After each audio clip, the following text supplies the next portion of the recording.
ప్రపంచంలోనే అతిపెద్ద ఆర్థిక వ్యవస్థ ఏ దేశం? అమెరికా లేక చైనా? ఈ ప్రశ్నకు ఒకే సమాధానం లేదు. ఎందుకంటే జీడీపీని ఎలా కొలుస్తామనే దానిపైనే సమాధానం మారిపోతుంది. 2026కి సంబంధించిన అంతర్జాతీయ ద్రవ్యనిధి ఐఎంఎఫ్ అంచనాల ఆధారంగా ప్రపంచంలోని అతిపెద్ద ఆర్థిక వ్యవస్థను 2 కోణాల్లో తెలుసుకుందాం. ఒకటి నామినల్ జీడీపీ, మరొకటి పర్చేజింగ్ పవర్ ప్యారిటీ అంటే పీపీపీ. నామినల్ జీడీపీ అంటే ఏమిటి? నామినల్ జీడీపీ అనేది అంతర్జాతీయ మార్కెట్ మారకపు విలువల ఆధారంగా ఒక దేశ ఆర్థిక పరిమాణాన్ని కొలిచే ప్రమాణం.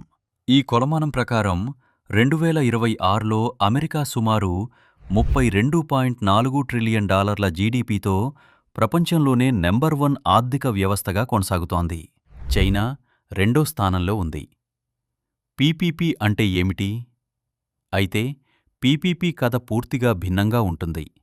పీపీపీ అంటే ఒక దేశంలో వస్తువులు, సేవల ధరలను పరిగణనలోకి తీసుకుని ఆర్థిక వ్యవస్థ అసలు కొనుగోలు శక్తిని అంచనా వేయటం. అంటే $1 అమెరికాలో కొనగలిగిన వస్తువులతో పోలిస్తే చైనా లేదా భారతదేశంలో అదే డాలర్తో ఎక్కువ వస్తువులు కొనుగోలు చేయగలిగితే ఆ దేశ ఆర్థిక వ్యవస్థకు పీపీపీలో ఎక్కువ విలువ లభిస్తుంది. చైనా ఎలా నెంబర్ 1 అయింది? ఈ లెక్కల ప్రకారం 2026లో చైనా పీపీపీ ఆధారంగా $44.3 ట్రిలియన్ ఆర్థిక వ్యవస్థతో ప్రపంచంలో మొదటి స్థానంలో నిలుస్తోంది. అమెరికా పీపీపీలో కూడా $32.4 ట్రిలియన్ తో 2వ స్థానంలో ఉంది.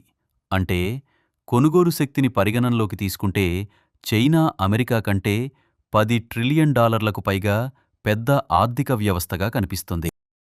ఇలాంటి మరిన్ని ఆసక్తికరమైన డేటా, విజ్ఞానభరితమైన ఫ్యాక్ట్స్ కోసం మా ఛానల్ను సబ్స్క్రైబ్ చేయండి.